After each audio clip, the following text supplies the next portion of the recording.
li l-istess awtur, l-istess Ġesu, dak li qal li nefaħ fuqhom fi Ġwanni kapitlu 20 daħal fuqhom għalilhom il-paċi magħkom, nefaħ fuqhom għalilhom irċievu l-Ispiritu Santu. Ftakar l-Iskrittura tgħidlek li dak il-ħin Ġesu daħal kienu fil-kamra biss 12. Fatti tal-Apostli kapitlu 2 kienu 120 u mhux Ġesu daħlet il-qawwa u l-persuna tal-Ispiritu Santu u niżel fuqhom bħal nar. U l-esperjenza mhix istess. L-esperjenza totalment differenti. Amen. Allura Ġesu hawnhekk qed jgħidlhom din hija mamudija ħadkunu mlibsa.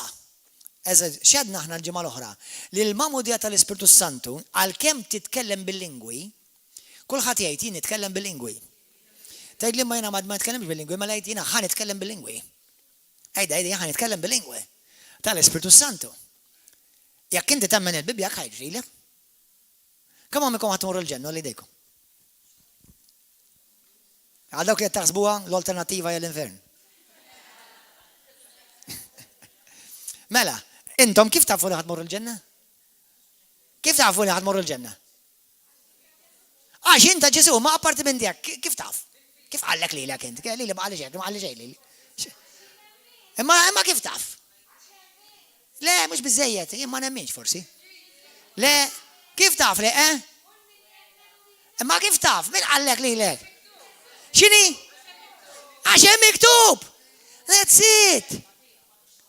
Intom għattam tekkin, intom emmintu xem miktub. Jina u int emminna fej Ġesu qal jekk temnu fija, intom ma tintilfux, issalvaw.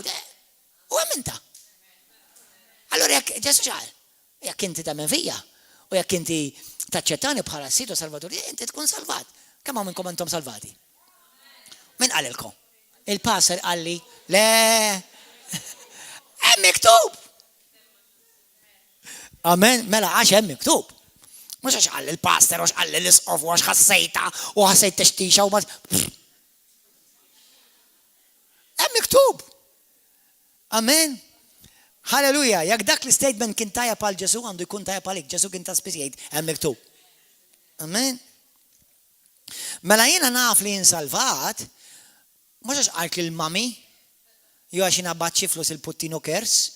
Jien salvat għax naf li l-Iskrittura tgħidlek li jekk inti titwieled minn ġdid tagħmel il-Ġesu s-sit u s-Salvatur tiegħek, l-Iskrittura tgħid u Alla ma jgdibx, insalvat. That's it.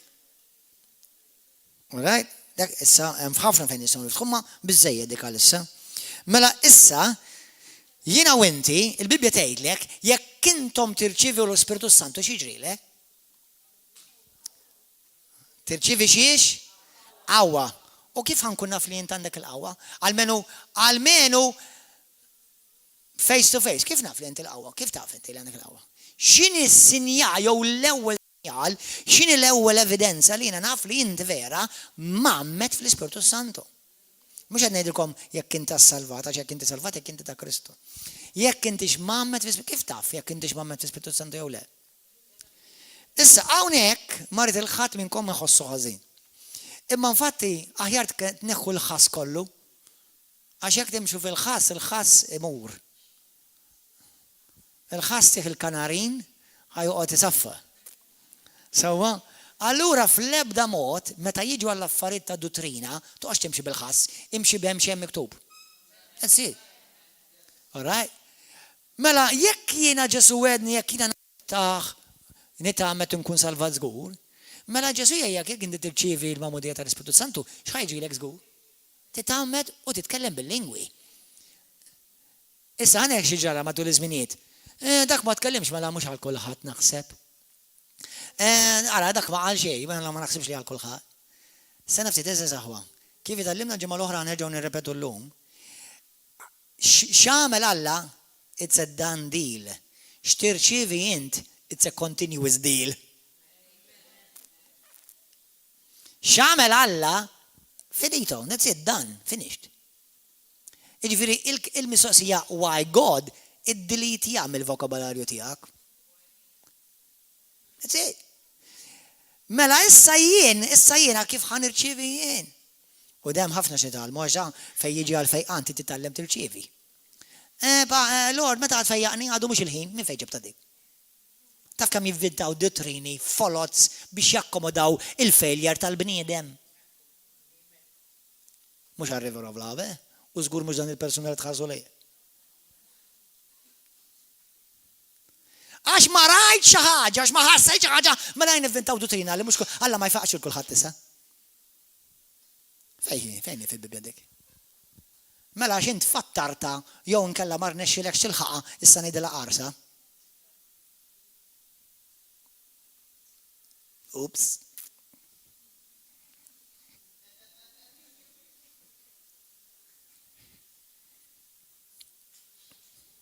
Amen. Halleluja. Mela l-mamudija tal-Ispiritu Santu. Morru malaj fil-ktib ta' l-Apostli kapitlu 19. Anzi kapitlu 11 ukoll. Morru malaj. Halfway, let's do some exercise with our fingers. Some of you daw ix-xarej ma' qolin dar, ma' għamiltu xi exercise malaj, ħanibdew nagħmlu exercise issa. Ħaddem il-fingers. Ħaddem is-swaba. Atti 11 vers 16.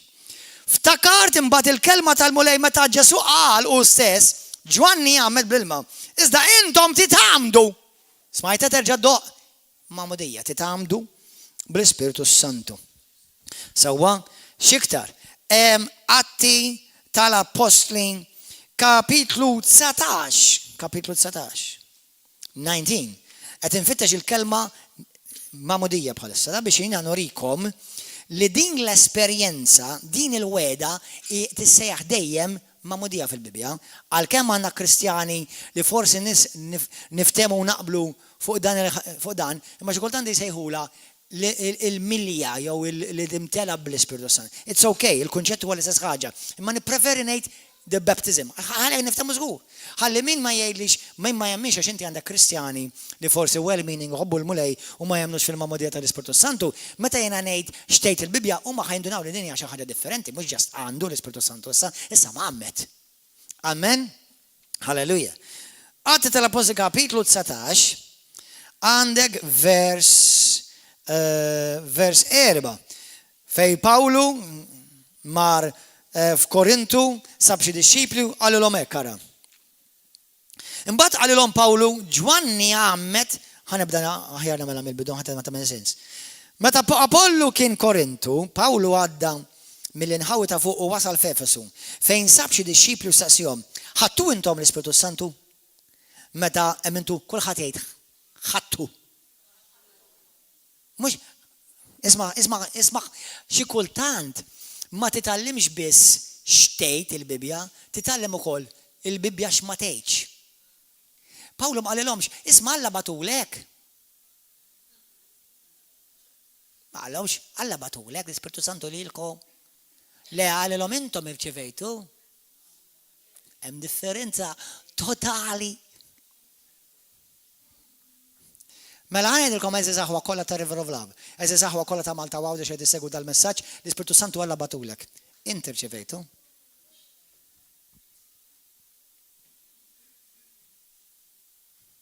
Mela la nafu li Alla batu u għadu qatt ma telaq minn Pentekoste, 2000 sena ilu, u għadu għaw, issa inti titallem tiftaħ il-vit. Amen. Hawnhekk isma' nisew, l-erba' li għaddew jiena qed kont qed nitkellem minn fuq id-dottrina biblika, apostolika, pentekostali, karismatika, anyway. Fejn ħafna predikaturi they did a good job preaching what God did. But they did a very miserable job teaching people how to receive it. ħafna predikaturi ippritkaw x'għamel Alla lik tajjeb, proset, u dik tiġi pritkata. Immissa titgħallem il-poplu kif jirċevih. Allura inti ħafna jafu li Alla jrid ifejjaq ma jafux kux jirċievu. Jafu li Alla jrid li jibnik bil-qawwa ma jafux jirċievu. Jafu li Alla jrid isalva ma jafux kif. Għax inti titgħallem dak li għamel Alla u dak li jrid jagħmel il-bniedem biex jirċevih. This is good teaching. Praise be to Jesus. Amen. Hallelujah. Mela lejl intom, mux ħanqot nitlobu lej, send the fire, send the Holy Spirit. Oh, coming, I'm not feeling anything yet. Għadni ma sejċej, għadni mux għadni tħostax tix.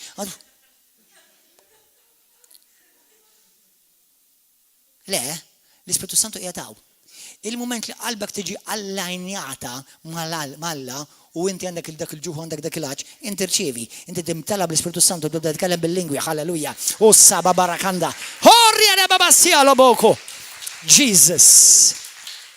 Halleluja. Illum verament kont verament blessed. Mbirek għax illum kelli opportunità fuq Ministeru Internazzjonali fejn stidnuna biex namlu preach u talb għal nofsija fuq platform fej miljoni kbar ta' nisraw. U l-lum wara nofsinar konna parti minn maratona madwar id-dinja kollha, għamilna filmat minn hawnhekk in live streaming, jekk alla jrid imbagħad nbadilkom il-link fejn miljoni ta' nies kienet isegwu. We are entering a new season. Actually, sorry, we've entered a new season. Amen. Expect more. Expect more. Sejt il-dak taħdejk jgħidlu stenni iktar. Stenni iktar, xenna iktar.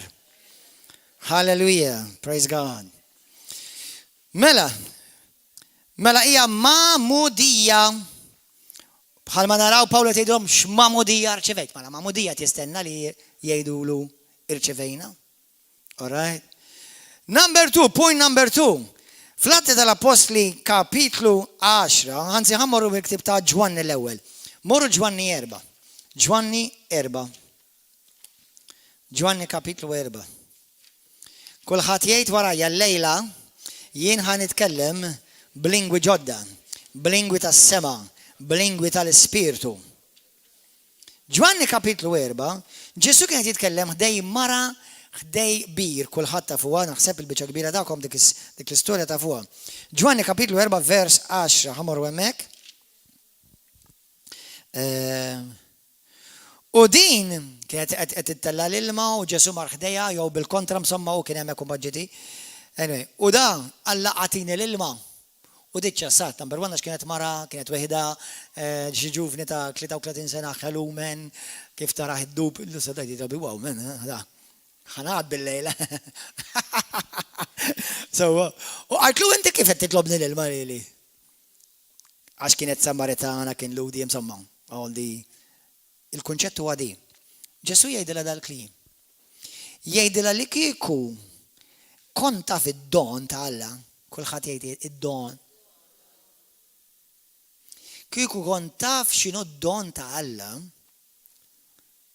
vers 10, u minu dak li qiegħed jgħidlek għatini nixrob, kieku int kont titlob lilu u hu kien jagħtik ilma ħaj.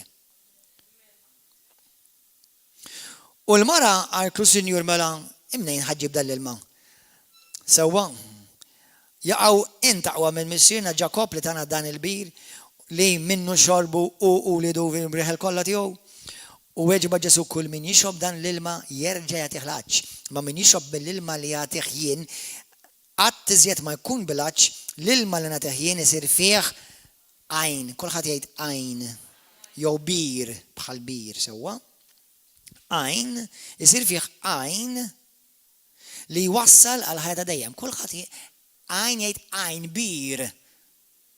Isimgħuni aħwa, meta inti twilet mill-ġdid, x'qallu Ġesu iwassal għal ħajja ta' dejjem. X'qed jirreferi hawnhekk Ġesu fuq xi titkellem Ġesu?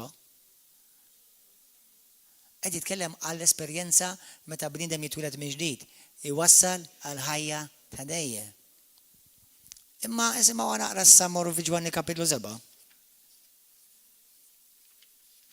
Ġwanni kapitlu 7.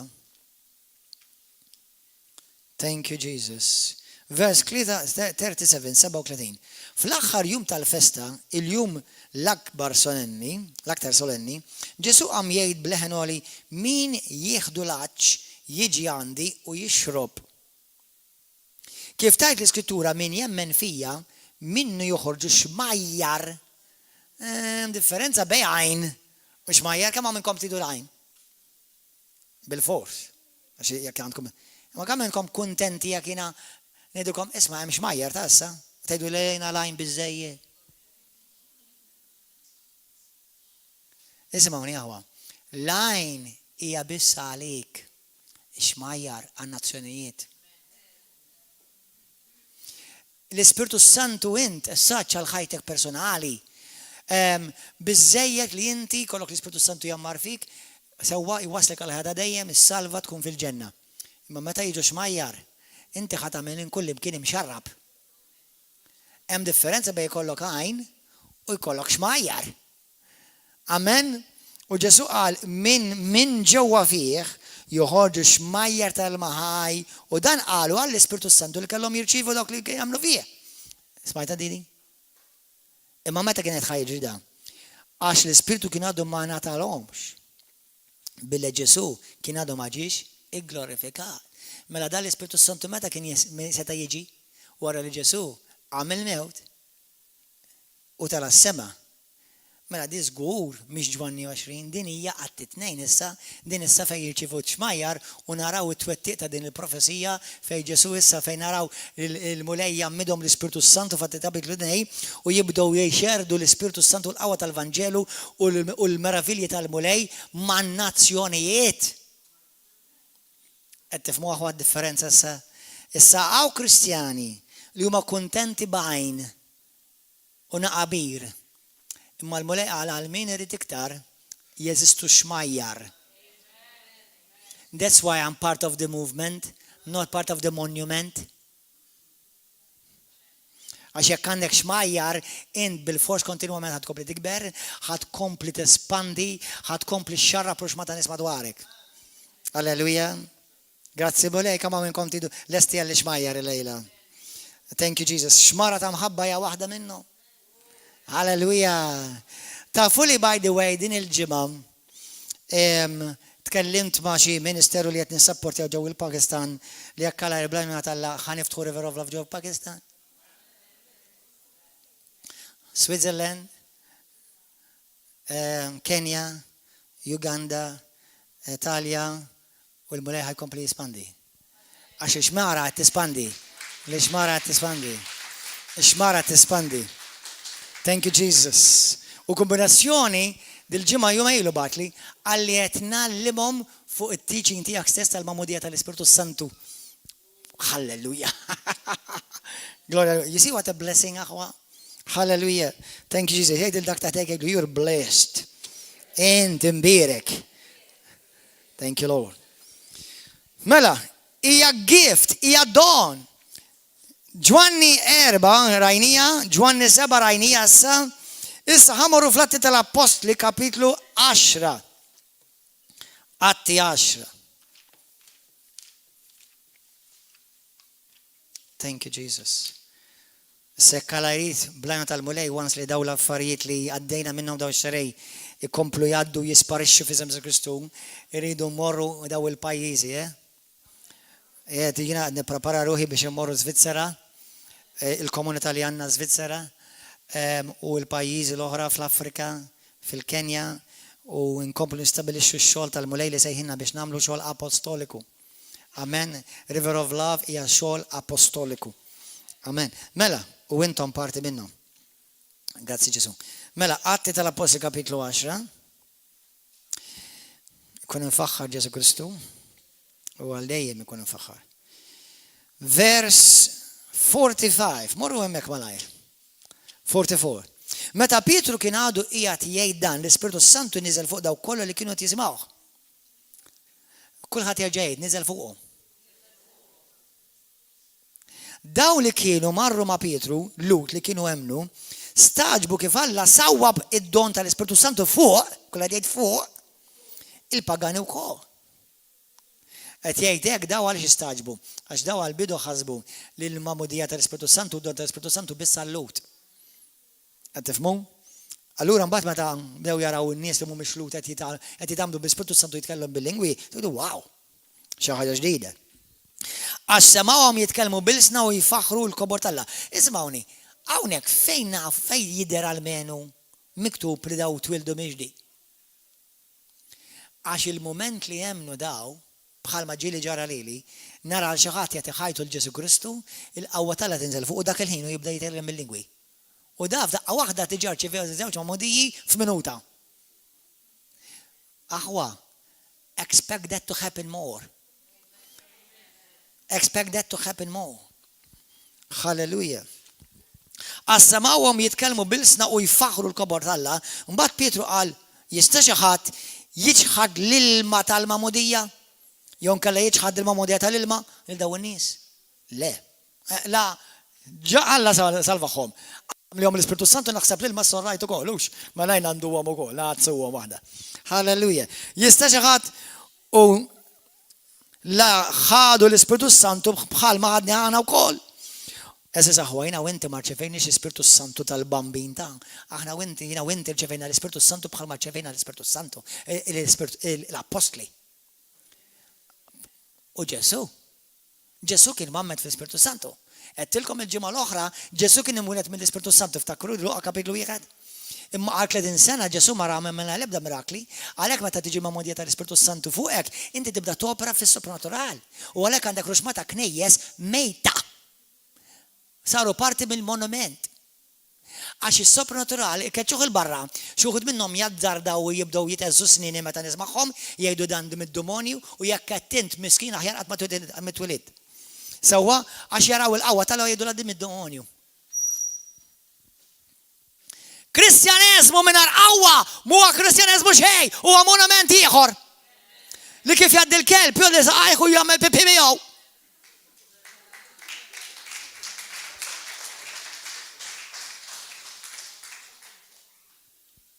Tgħidlix minn fejn ġibtha ma ġiet.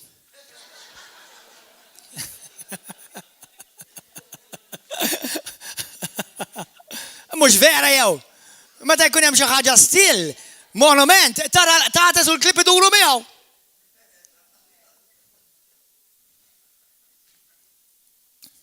Hello.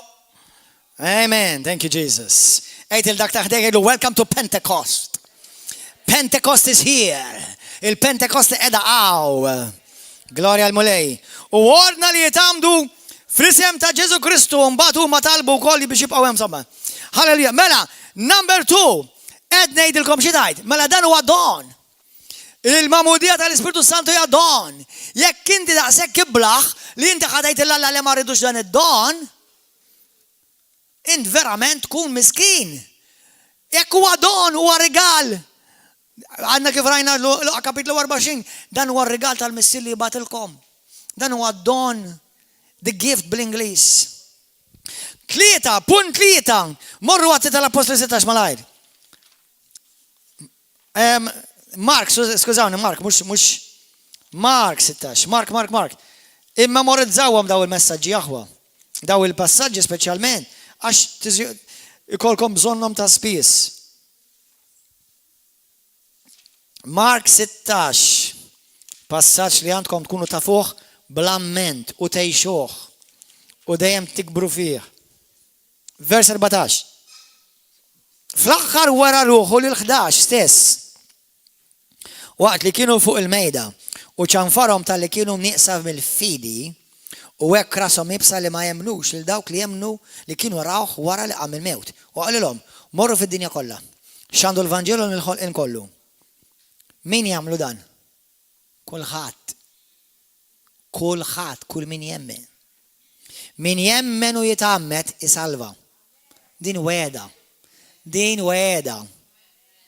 Iżda min ma jemminx ikun ikkundannat. U dawn huma sinjali li jsibħu lil dawk li jemnu bl-Ingliż. Tgħidek, and these are the signs that will, not maybe, will. They say will, for sure, żgur, will, they will follow. Dawn huma s-sinjali li jsieħbu lil dawk li jemnu fismi keċċu xjaten. Kemm minnhom ikeċċu xjaten? Int jekk inta Kristu int għandek is-seta biex keċċu xjaten. Jiena nibża ta' jekk għandek il-bambin iva tibża. Jekk għandek ir-retarrajiet jitredu qudiemek id-demonji. Halleluja. Sewwa jitkellmu bil-sna ġodda kemm minnhom? Mela kollha jkeċċu xjaten. Kollha jitkellmu bil-sna ġodda? X'iktar? Jekk jaqbdu s-srib bidejhom, ġili baċċi serb l-ewwel hemm jiena u river. Jaqbdu xi srib bidejhom u jekk jixorbu xi xorb li jġib il-mewt ma jagħmilhomx ħsara. Sewwa din hija l-weda tal-protezzjoni tal-Alla. Bħalissa isimgħuni ħanidikom aħwa. Daw ix-xahar li għaddew, ħafna mid-dinja kienet imwerwra mbeżza minħabba il-COVID-19. Ovvjament nista' nifhem li inti għandek tuħu prekawzjonijiet u timxi bil-galbu u tuq attent hija tajjeb. Imma jekk inti tiġi ħdej xi ħadd jew jien naf tisma' xi ħadd jien naf illa l-umur f'isem Ġesu Kristu klejmja din l-Iskrittura. Ikklejmja li Alla qal jekk jiena niġi ħdej il-periklu jew jiena nixrob xi periklu jew xi valenu, issa ovvjament mhux tipprova tixrob xi valenu. Sewwa? Imma jekk tkun f'sitwazzjoni li inti issa tittopera u tħadden il-fidi, mela jgħidu mole għaddix inti wetni li l-valenu ma għameli ħsara, inti wetni li jekk jiddibni xi serb, mhux oqgħod tfittex isrib ta' sewwa, imma jekk jgħid ma jgħixu li ħsara. Amen. U ħanejdkom issa sewwa, ħanejdkom xi ħaġa li jaqqas għandha x'aqsam mas-supernatural di, il-biċċa l-kbira tan-nies li fiqu fil-COVID fiqu weħidhom. U l-biċċa l-kbira li fiqu oħrajn bil-COVID fidu bil-Panadol.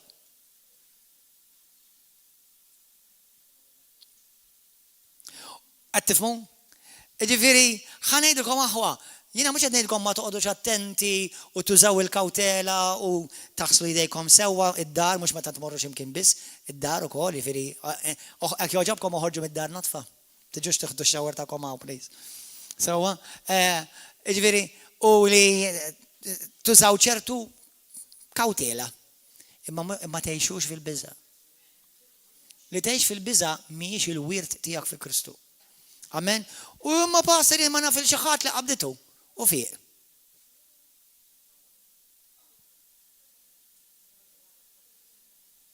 Naf il-xaħat li miħed bija u mar il-ġenna.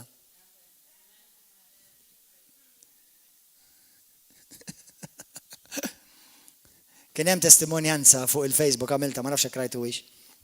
Ta' waħda mara li mietet bil-COVID qalu. Meta marret il-ġenna l-moli għallu għadu mux ħinek għarġa l-ura. Mela ħajnilkom ħaġa ħwa, jekk għadu mux ħinek jista jitfawlek il-COVID kolla d-dinja minn tiġħad mutam. Halleluja. Amen. U għalek għandek bżon timxi bil-fidi, imxi bil-imħabba u imxi taħt il-protezzjoni ta' Ġesu Kristu. U timxix minuta bil-biza. Għax il-biża hija bħal kalamita għal dak kollu li ġej mill-għadu tat-tiraħint. Amen. Halleluja. Mela, hija għal kull Kristjan, morru l-Atti tal-Apostoli kapitlu 2, mela daw kollha jitkellmu bil-lingwi, kollha kulħadd jgħid kollha. Daw kollha li jemnu, kulħadd jgħid daw kollha li jemnu. Issa isimgħuni hawnhekk ħanamel xi Kristjani nervużi. Mela l-problema ta' ħafna hekk imsejħa Kristjani u hekk imsejħa knejjes. Mela l-problema naf x'inhi ma jemnux. Tafu x'inhu l-ikbar dnub inti li l-kredit Ġesu jċanfar il-Knisja tiegħu kontinwament fuqha? Nuqqas ta' fidi. Mura ra kemm il-darba l-mulej ċanfar lid-disċipli.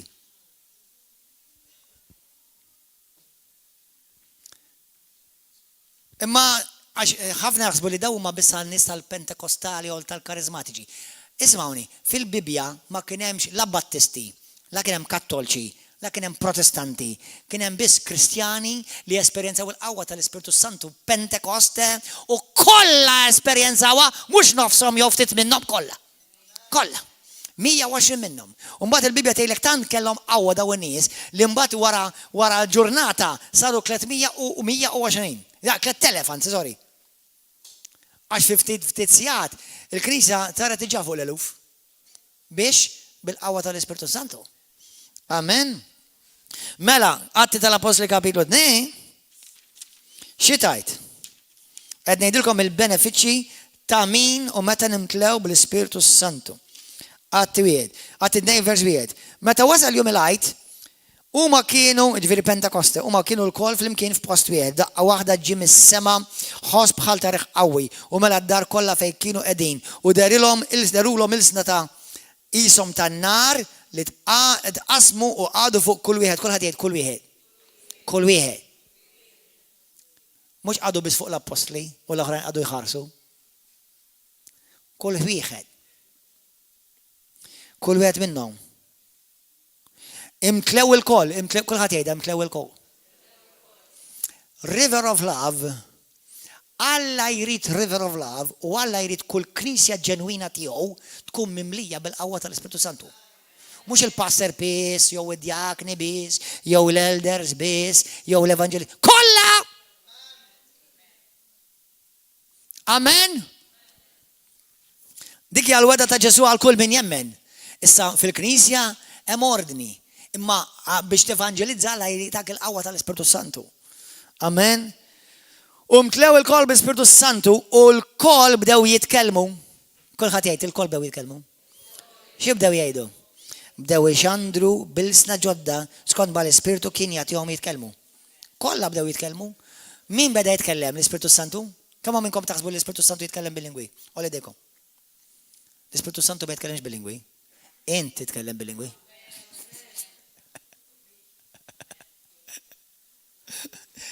Il-Bibja ma tgħidlekx l-Ispiritu Santu tkellem bil-lingwi, tgħidlek huma tkellmu bil-lingwi u l-Ispiritu Santu tom l-abilità biex jitkellmu. Hemm differenza ta' għax hawn min qed jistenna l-Ispiritu Santu jibda jitkellem. Inti titkellem l-Ispiritu Santu, inti titkellem b'lingwi tal-Ispiritu Santu, kulħadd jgħid jien nitkellem b'lingwi tal-Ispiritu Santu. Alleluja, li ġejjin mis-sema. Grazzi Ġesu. Mela bl-atti tal-apostli naraw ċara li kienet għal Kristjani kollha. Glorja lil mulej, l-Ispiritu Santu jiġi biex jimmultiplika l-opri ta' Ġesu. Dak kollu li naraw il-Ġesu jagħmel, l-Ispiritu Santu ġi biex jimmultiplikah biex kull Kristjan jagħmel bħal Ġesu eżatt. Amen. Halleluja. Often aħna naraw li ħafna drabi l-ilma u l-Ispiritu Santu fil-mamudija tal-ilma u l-Ispiritu Santu ħafna drabi jisiru fl-imkien, jisaxħu ħakkatajn. Issa jekk aħna morru Atti tal-Apostoli kapitlu 8, kapitlu bomba morru studjaw sew id-dar. Atti 8. Atti 8. Atti kapitlu 8.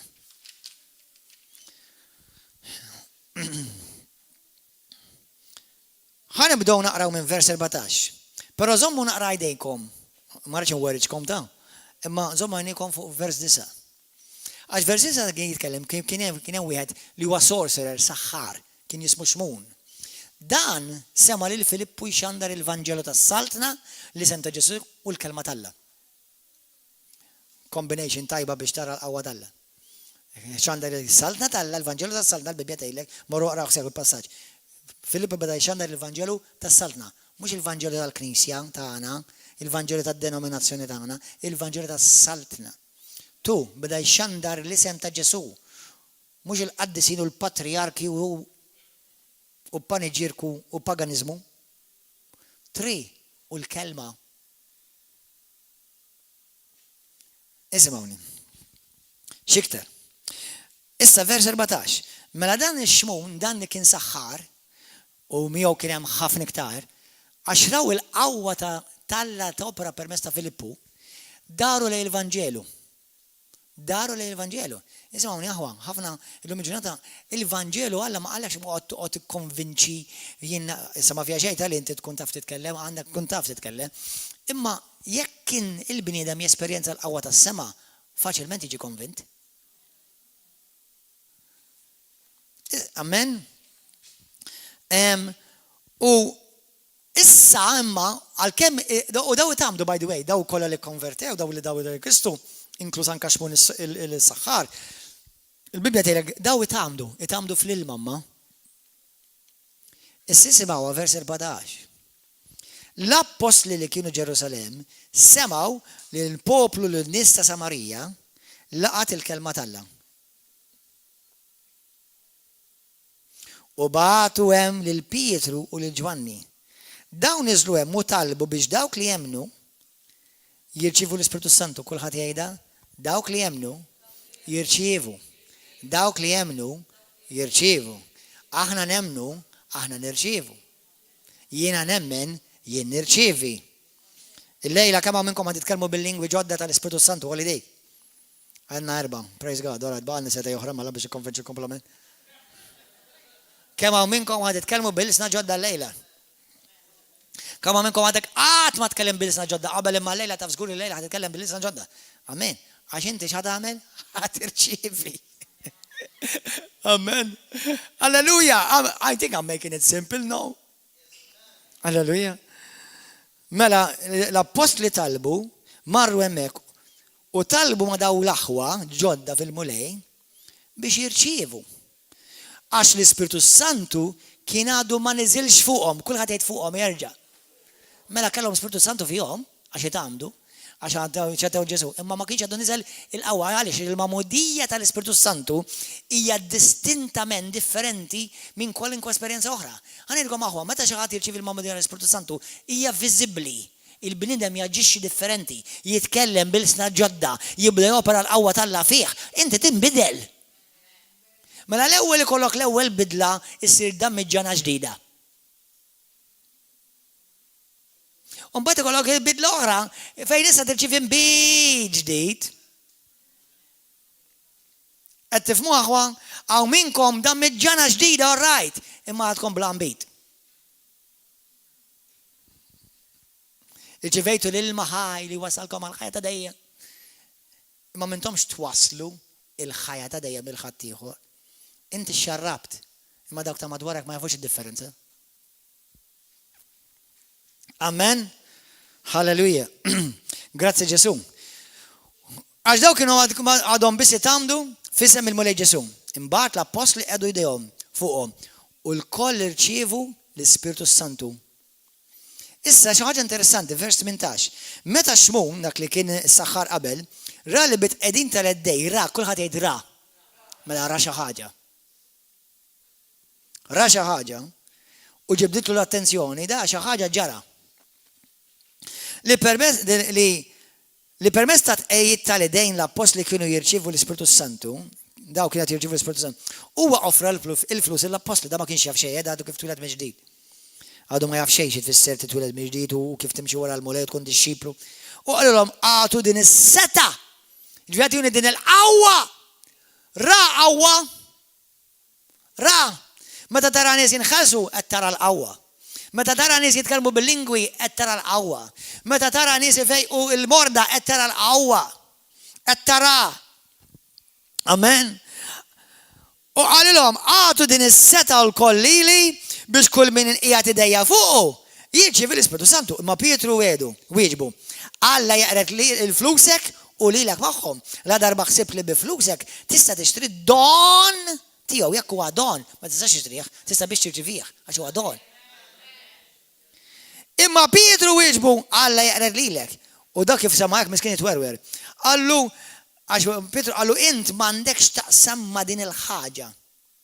M'għandekx jiġi dik fil-Grik fisem m'għandekx taqsam ma' din il-qawwa, m'għandekx taqsam ma' din l-opra. U m'għandek l-ebda jetta għaliha għax qalbek mhijiex sinċira quddiem Alla. U Pietru qallu hekk, qallu ejja għandi. Ejja ħanqarrek u mbagħad ngħidlek x'għandek tagħmel.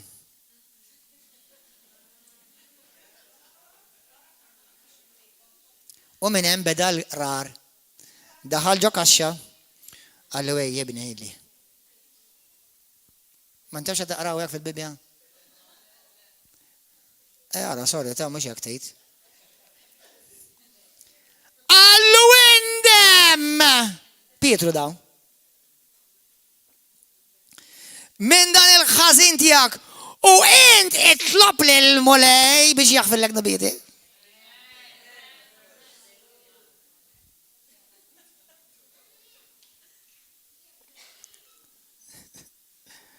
Kemm aċċettajna ħmerijiet ippastardjat minn Ruma. Però ħalli nkun fair. Għaw ċertu ħmerijiet ippastardjat mill-Amerika wkoll. Għaw ħmerijiet ippastardjati mill-Awstralja u mill-Ingilterra. Għax it-tradizzjoni kullimkien tista' tkun. Mela jekk jiena u inti ħanimxu mal-kelma Alla ma rid naċċetta xejn li ġie jagħmel bniedem. Amen. Imma Malta dik l-influenza li kien hawn imma qed titkisser u qed taqa' u ħadd tiġi fix-xejn f'isem Ġesu Kristu. Amen. Halleluja. Mela x'għamlu daw? Qed naraw li meta l-Ispiritu Santu niżel, daret qawwa, bdew jitkellmu b'lingwa ġodda. Mela fl-Atti tal-Apostoli kapitlu 2 narawhom kollha jitkellmu b'lisan ġodda. Hawnhekk il-Bibja tgħidilna l-koll irċievu l-Ispiritu Santu u ġiet qawwa fuqhom u deret din il-qawwa. Għandek issa l-Atti tal-Apostoli kapitlu 19, morru hemmhekk malajr erġgħu fejn konna daqsxejn qabel. Kapitlu 19. Halleluja. Kapitlu 19, jisimgħu malaj. Meta Apollo kien Korintu, Pawlu għadda mill-anħawi ta' fuq u wasal f'Efesu fejn sab id-disċiplu staqsihom. Ħadtu intom l-Ispiritu Santu meta mintu iżdu ma weġbuh le anqas biss smajna li hemm l-Ispiritu Santu. Mela x'mamudija ħadtu mela s-suġġett huwa mamudija għal darba oħra. Saqsihom Pawlu il-mamudija ta' Ġwanni weġbuh huma, u mbagħad Pawlu qalilhom il-Ġwanni jgħammed bil-mamudija tal-indiema. Din tfisser li imma l-nies kien jgħidilhom biex jemnu f'dak li kellu jiġi warah jiġifieri f'Ġesu Kristu. X'in semgħu dan, x'in semgħu l-Pietru jippretka u jfehmhom, daw itamdu fisem il-mulej Ġesu il-mamudija tal-ilma. U mbagħad kif Pawlu qegħdilhom idejh fuqhom, niżel fuqhom kulħadd jerġa' jgħid fuqhom, l-Ispiritu Santu u bdew il-koll jitkellmu bil-sna ġodda. Kollha. Imkien fatejlek ftit minnhom tkellmu, jew ħadd ma tkellmu, hemm xi passaġġ jew tnejn fejn ma tgħidlek xejn, ma tistax taqbad dak il-passaġġ u inti tagħmel dottrina tgħidlek ma tagħmel xejn. Id-dottrina hija ċara, kull min jgħid min jagħmel waħda mill-affarijiet hija ħajġri ħajtkellem bil-lingwi. Dik hija d-dottrina ta' Kristu, mela dik tal-kollha dik dottrina issa x'ġara ma rċevux u rċevuk ta' rċevu inqas. Dik ma tagħmilx differenza, la Ġesu qal għal kulħadd, mela għal kulħadd. Amen. Halleluja. Issa ħankomplu. Punt 4. Thank you, Jesus. Punt 4. Il-benefiċċji meta inti u jiena nitkellmu bl-Ispiritu Santu. Morru fl-ewwel Korintin kapitlu 14. Issa hawnhekk di mhux ħanduru kollu imma ħana minn highlights minħabba l-ħin. Praise and worship team tistgħu tiġu bil-mod ta'. Halleluja tistgħu toħduha pass għax għandi se joħra fuq. All right, morru hemmhekk. L-ewwel Korintin kapitlu 14. Mela number 1. Il-iskop u l-benefiċċji tal-li titkellem bil-lingwi. Ismgħu intom ġieli ħsibtu dejn. Mela Alla tagħna qawwa biex ngħixu bħal Kristu. Alla tagħna qawwa biex noperaw sopranatural. Tana dak kollu li għandna bżonn biex letteralment aħna nkunu vesseli biex is-sema tiġi permezz tagħna fuq din l-art u ħajħallina milgħin lingwa. L-Ispirtu għandu lingwa. Is-saltna tas-sema għandha lingwa.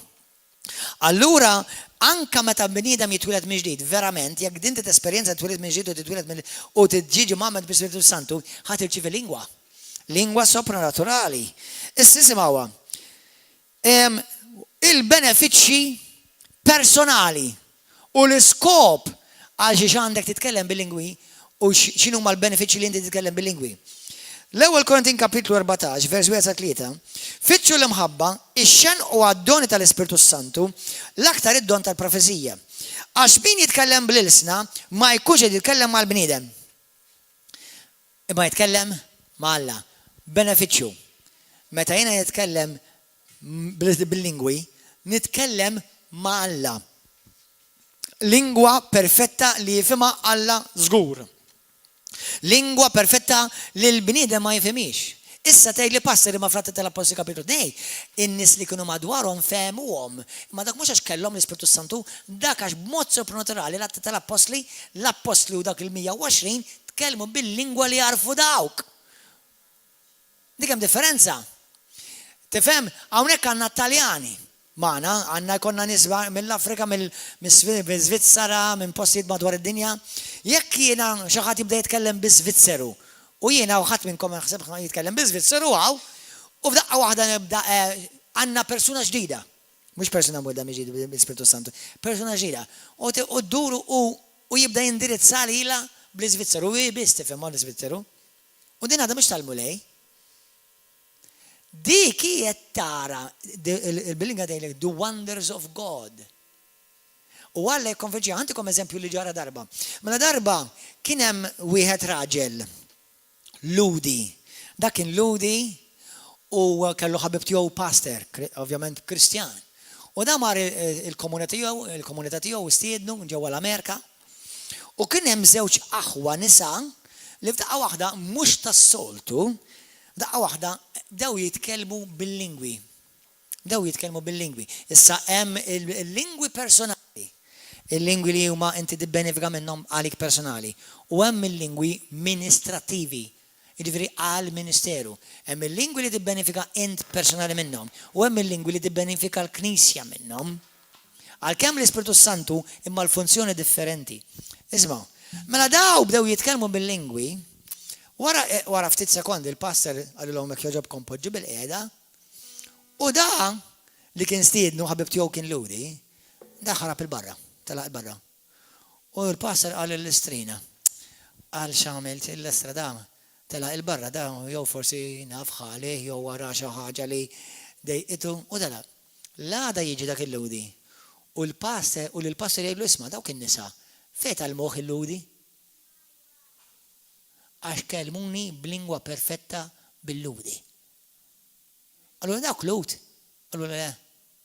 Allura taf li bdew jindirizzawni u jkellmuni bil-Ludi u jxandru l-ħoġbu jittalmu lej miegħi. U jiena tant ġej taħt konvenzjoni li bżajtu tlaqt il-barra. U taħħajtu lil-mulej. Kien hemm pastor ieħor. Dak kien hemm issa pastor li għalkemm jemmen f'Ġesu u jeżistu f'Malta anke daw it-tip ta' pastors, sewwa madwar id-dinja, imma ma jemmnux fil-lingwi. Issa once again il-Knisja kollha kienet titkellem bil-lingwi fil-Bibja, jiġifieri ma nafx minn fejn jġibu daw id-dottrina tagħhom. Imma insomma ma jimpurtax. U mar iżur Knisja. U l-istess ħaġa jiġri simili. U persuna u jibda jipprofetizza bil-lingwi. Ħadd mod jifmu, imma lil dak il-pastor beda jindirizzah u beda il-mulej beda jkellmu b'lingwa li jifhmu biss kien barrani. U għallu għalfejn nikkitni, kemm ħaddum tippersekwitani. Għallu għaliex ma tibqa' ma temminx fil-kelma tiegħi. U dak waqgħet il-konvinzjoni tal-Ispiritu Santu fuqu u sar l-unika tip ta' Kristjan li jeżisti fil-Bibja, mammet u mimli bl-Ispiritu Santu jitkellem bil-lingwi. Issa dawk huma lingwi ministrativi fejn Alla jinqada b'lingwa b'mod supernaturali biex iwassal li xi ħadd tas-salvazzjoni. Jiena kien kelli esperjenza darba fejn kont l-Amerika u kont qed nitlob daqqa waħda qed nitkellem ma' xi nies u qed nevanġelizza u daqqa waħda qed nitkellem bil-lingwi. U persuna partikolari għalk li kif bdejt nitkellem bil-lingwi, għalk li bdejt inħoss xi ħaġa ma' ġismi kollu u jara ftit ta' tħajt għall-Kristu. U li ta' tħajt għall-Kristu kien fuq propja raġuni għax rat xi ħaġa supernaturali ta' opera. Il-Bibja tgħidlek fl-ewwel Korintin kapitlu 14 f'passaġġ minnhom tgħidlek il-lingwi huwa sinjal għal min ma jemminx. Issa hemm lingwi once again li tittużhom għall-Knisja u jekk jiena pereżempju inwasilkom messaġġ bil-lingwi lilkom u intom ħadd ma tifhemkom, ma jfissirx li xar mix-xitan ta' sempliċiment abbużajt minn don li issa ma tistgħux tibbenefikaw minnu. Imma jekk jiena nitkellem bil-lingwi magħkom u mbagħad il-Bibja tgħidlek nista' ninterpretah, dak issa jiġi utilizzat u jiġi equal għal dak li jgħidulu professi fil-Bibja. Dit tridu tmorru tistudjawha sewwa fl-ewwel Korintin kapitlu 14, ikkalajt il-ġimgħa dieħla nkomplu fuqha. Sewwa, imma benefiċċju ieħor li mela meta nitkellem jiena bil-lingwi qed nitkellem misteri li l-bniedem ma jifhimhomx. Issa xi ħaġa interessanti. Pereżempju l-ewwel Korintin kapitlu 14, l-ewwel Korintin kapitlu 14, ħalli nara nsibix, ta' Hawnhekk jgħidlek Ġesu, hawnhekk jgħidlek Pawlu, pereżempju isimgħuni. Vers 6. Issa hawnhekk mhux għal-lingwi personali, għal-lingwi fejn jibdew joperaw fil-Knisja biex tamministra. Ħuti, kieku jiena kelli liġi foskom nitkellem bil-sna, x'ikun jiswilkom jekk il-kliem li jiena ngħaddilkom ma jkunx fih xi revelazzjoni jew erf jew profezija jew talim. L-istess bħal instrumenti bla ħajja, flawt jew ċetra, kieku daw ma jagħtux il-ħna li jenazlu jew jiġu marufa minn xuxin. Kif jista' wieħed jaraf x'inhu jindaq fil-flawt jew x'inhu jindaq fil-ċetra. U hekk it-trumbetta tagħti leħen li ma tarafx x'inhu min ħejji ruħu għat-taqbida. Hekk ukoll intom jekk bil-kliemkom, bil-sinkom ma tlisnux kliem li jinftiem, xeġveri, mela hemm lingwi li ma jinftemux. Kif jista' wieħed jifhem xi tkunu qed tgħidu? Tkunu qegħdin titkellmu fl-ajru, ma qalx qed tkunu titkellmu bix-xitan. Vera jkun qed jaħdem id-don, imma ma jkunx qed ikun ta' benefiċċju għall-Knisja. Hemm bosta il-ħna jew il-sna fid-dinja u ebda wieħed minnhom ma hu bla sens. Imma jekk jiena ma narafx is-sens tal-leħen, x'qed ifisser? Jiġifieri fil-Knisja hemm lingwi li ma tifhimhomx. Imma jekk ħad titkellem tindirizza lil ġema' titkellem jew bil-sna ma jifhmux u tinterpretah. Jew nkar titkellem mal-ewwel jifhmuk. Għaliex qed insemmi din il-ħaġa? Għax naf Kristjani li ma nafx kif ma jibżawx minn Alla. Għax ma jinftemux, imma intom titkellmu bil-sna ma jiftimhomx u fl-atti tal-apostli kulħadd fehmhom. Għalhekk il-Bibja tgħidlek studja l-Bibja u li inti linja fuq linja, proġett fuq proġett, dividing accurately the word of truth, għax fl-iskrittura titkellem u ħankomplu l-ġimgħa d-dieħla għax inkella speċjalment vera si oħra issa. Imma l-iskrittura tgħidlek hemm diversi l-sna. U ċertu nista ċertu denominazzjonijiet qabdu l-isna kollha għamluha f'pakkatujiet u ħasbu li tisejk l-istess wieħed. Hemm jekk jiena ngħidlek brassi kilendroka baxxikindrija sommoka, x'eddi. Dik qed minnek jew mill-Ispirtu, dik qed mill-Ispirtu, ngħidlek x'għedt. Ngħidilkom l-Ispirtu tal-Mulej qed jgħidilkom dak kollu li hawn imxandar dan huwa għalik jgħid il-Mulej la tibqax lura imma rċievi dak kollu li għandi. Għalik. Dik hija interpretazzjoni. Amen. Imma nisimgħuni s-sena ftit. Issa ħana menna ħatider żbaljata di, ma ħatifmuni. Sombra bokota la xiba bakandrija sanda bokoto, robo saka. Issa xi jfisser, ma nafx. Ibbenefikajtu xi ħaġa minn inti? Ma fim xejn. Jekk xi ħadd ma rċivix interpretation issa stess. Imma issa ħanidkom ħaġa. Hemm ukoll dak il-lingwi fejn tgħidlek fejn inti kulħadd jitlob bil-lingwi u dak il-ħin ma titkellem ħadd ħlif Malla.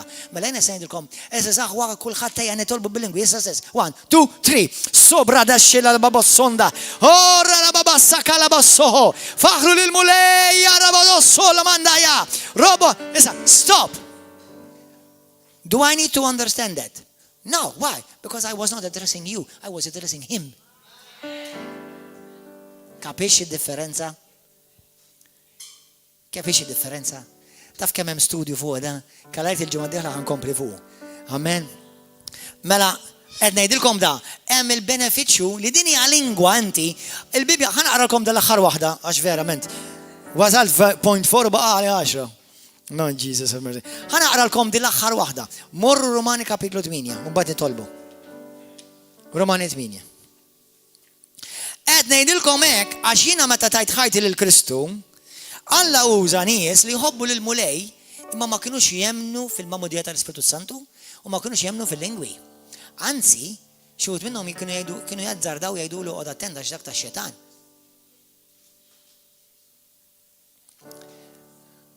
Aħwa fejn ma tifhimx qed ma nafx. Tikkontribwixxi qatt jew tqabbel qatt xi ħaġa tal-Ispiritu Santu u tgħidilha tax-xetan. Għax kont poġġi lek nifsek f'periklu serju. All right?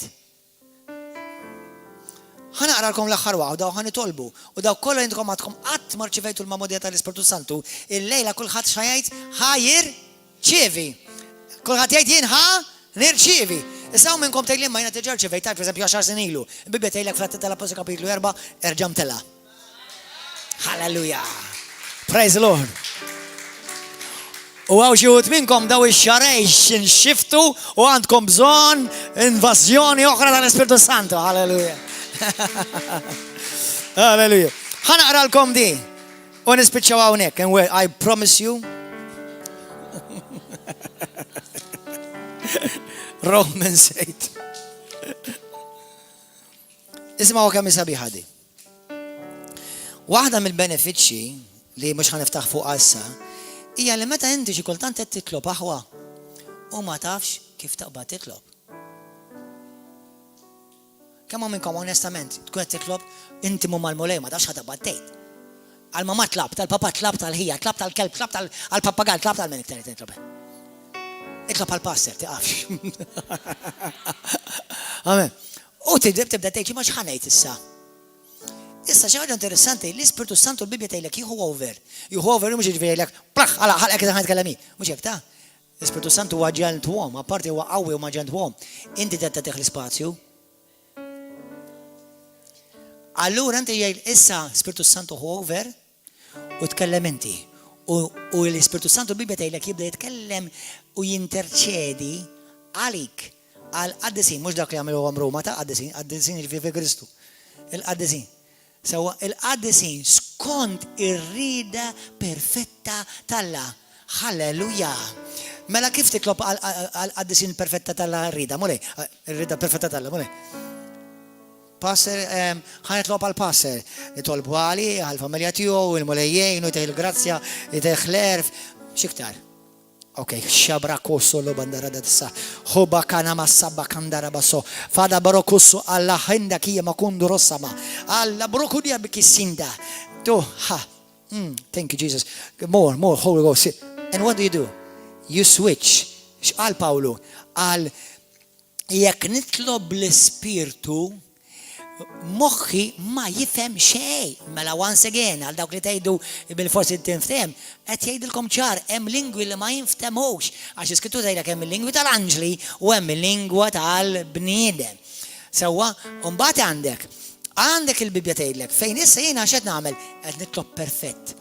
Ħanilkom darba kien hemm passer fuq ajruplan u kien qed jitlob rossa kababa xoku tussudda tarabassa.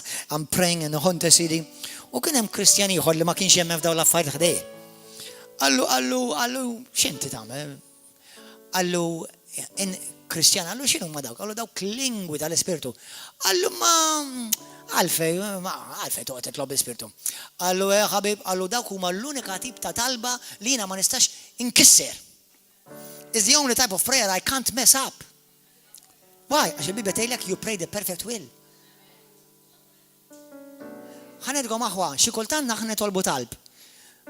U tgħid li m'għaliex Alla ma tanix, jista' jkun you prayed wrong with selfishness. Jista' jkun nitlob xi ħaġa li forsi naf, passer kemm jogħġobni dak ir-raġel kaf li miżewweġ.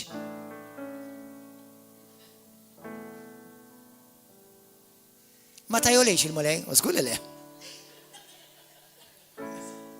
All right. Mela imma passer ma nafx għaliex qed jiġini f'qalbi l-ħin kollu. Hemm ħafna raġunijiet jista' jkun għaliex qed jiġik f'qalbek. Imma nafx ħalli ma tiżbalja skur. Itlob l-Ispirtu. ħanaqrah lilkom ejja. Vers 26. Ekk ukoll l-Ispirtu Santu min naħa tiegħu jgħinna fin-nuqqas tal-ħila tagħna. Għax aħna anqas biss nafu nitolbu kif suppost. Imma l-Ispiritu Santu stess jidħol għalina bit-talb tiegħu, bit-tnejjik li ġej minn l-Ispiritu tiegħek li ma jistax jitfisser bi kliem. U Alla li ħarstu li l-ħarsa tiegħu tinfet il-qlub jaf x'inhi x-xewqa tal-Ispiritu Santu bit-talb tiegħu jidħol għall-qaddisin, jidħol wara t-talb tiegħu jidħol għall-qaddisin. Għalina ġifieri. Skont ma jrid Alla. Għax aħna nafu li l-Ispiritu Santu ma dawk li jħobbuh, ma dawk li huma msejħin skont il-provvidenza tiegħu, f'kollox jaħdem id-fit għal ġid tagħhom. Praise God. Hallelujah. Għal dawk kollha li taraw fuq YouTube bħalissa jew Facebook. U tgħid li pastor kemm nixtieq hemm m'għandekx għalfejn tista' tkun hawn. Ovvjament once niftħu l-bibien ejja. Kalajt il-ġimgħa d-dieħla kman għala xej, jekk il-mulej ma jgwadanix jgħid li għala il-bibien, ħankunu għaw ejja l-ġimgħa d-dieħla. Imma jekk inti qed tixxenna għal da, l-Ispiritu Santu jgħaddi mill-bibien mill-ħitan u jista' jkunu tal-konkritu, jista' jkunu tad-dabbil. Jgħaddi xorta. Amen? Ejja nbaxxu rasna.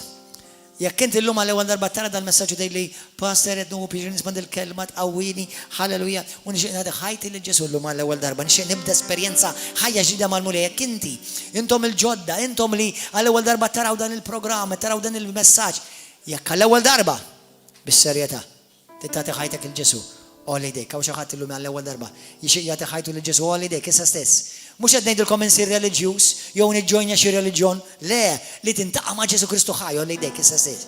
Għaw xi ħadd olli dejk għandna waħda minn iktar, olli dejk, minn iktar tagħti ħajtek il-Ġesu. Olli dejkom. Thank you Jesus. Ejdi talba warajja minn qalbek jekk inti tagħti ħajtek il-Ġesu Kristu għala għajnek, poġġi jdek fuq qalbek u ejdi talba warajja llum is-qadis. Grazzi ta' Ġesu Kristu. Nemmen b'qalbi kollha li Ġesu huwa l-event tal-ħaj, li huwa s-sit tiegħi u li huwa s-salvatur tiegħi. U li permess tal-mewt u l-qawmien tiegħu jien illum salvat. Ġesu ejja f'qalbi. Hu over int. Imlini bl-Ispiritu Santu tiegħek. Mulej naddafni u aħraq minn ġofija dak kollu li mhux ġej minnek. Illum naraf li għandi bżonnok fil-ħajja tiegħi. U rridek mulej tiġi u timlini bil-paċi tiegħek, l-imħabba tiegħek. U nixtieq nibda relazzjoni ħajja miegħek Ġesu. Illum niddikjara li Ġesu huwa l-mulej u għas-sit u s-salvatur ta' ħajti. Għall-glorja tiegħek missier. Amen. Jekk inti qed talba minn qalbek illum inti salvat, imwielet minn ġdid. Jekk inti minn qalbek dan sekk is-sema samatek, jirdan dak il-bir, dik il-lajn tgħix fik għal-ħajja ta' dejjem issa. Immissa hemm esperjenza oħra. U għal-kem fl-apostli, l-Atti tal-Apostli ħafna drabi narawhom imiddu jdejhom, però naraw fl-Atti tal-Apostli ma kellhomx għalfejn imiddu jdejhom. Semaw u l-Ispiritu Santu niżel fuqhom. U hekk jista' jiġri lek ukoll, avolja qed id-dar, avolja qed ix-xogħol, avolja int fejn inti, kull ma jkollok hija qalb li tixtieq dan. Jekk inti dan tixtiequ, ħanitlob għalik issa stess. U għejdu da warajja, intom fejn intom, anke inkluż hawnhekk fuq il-kameras, ejda warajja, ejdlu mulej. Inti issa tajtni l-ħajja ta' dejjem. Inti salvajtni mulej. Bil-grazzja tiegħek, fil-ħnina tiegħek. Illum nitolbok. Irrid iktar. Dak kollu li għandek għalija rridu fil-ħajja tiegħi. Nemmen il-kelma tiegħek li kull min jemmen fik jitkellem bil-sna ġodda. Din hija id-don tal-missier għalija bħala ibn u bint fi Kristu. U għalhekk imlini issa stess bil-Ispiritu Santu. Jien nirċievi il-mamodija tal-Ispiritu Santu. U issa stess jien nitkellem bil-sna ġodda. Irċievi l-Ispiritu Santu. Irċievi l-Ispiritu Santu. Irċievi l-Ispiritu Santu. Itkellem bil-sna ġodda. Ibda tkellem bil-sna ġodda sa stess, għala għajnejk, iffoka fuq il-mulej. Ibda tkellmu bil-sna ġodda. Sora babana kandaraba sobra, landaromo kondara jisseba kanda. Xombra kandia basikata, rojo monna la kihi daraba sotoka. Shibri adossoro mandi diababo, shalamandoro disiamai. Oriazzi batakarabado. This is my gift to you, my daughter. This is my gift to you, my son. Sobari adalamon yadisama. Dani addon ti għalik jgħid il-mulej. Dan huwa rigal tiegħek li inti aċċettajt il-libni Ġesu. Jiena nkompli nsawwa fuqek il-grazzja tiegħi. L-Ispirtu tiegħi jgħid il-mulej. Tkellem bil-sna ġodda sa stess. Halleluja. Lażżom xlura. Jinħallek il-sinek. U titkellem bil-sna ġodda fi Ġesu Kristu. Halleluja, kompli tkellem fil-mulej, kompli faħru lil-mulej, kompli ringrazzja. Halleluja, l-Ispiritu Santu jieħu over il-ħajja tiegħek, jitkissu jaqgħu il-ktajjen kollha l-irbit kollha tal-għadu u timxi fil-ħajja u fil-vittorja li Ġesu Kristu għandu għalik. Halleluja, il-paċi miegħek, narawk hawnhekk, jekk għalejt nhar l-erba' li ġej, il-sib li ġej fis-seba' ta' flaxija, jew il-ħadd fil-għodu fl-10. God bless you, YouTube viewers. God bless you, Facebook.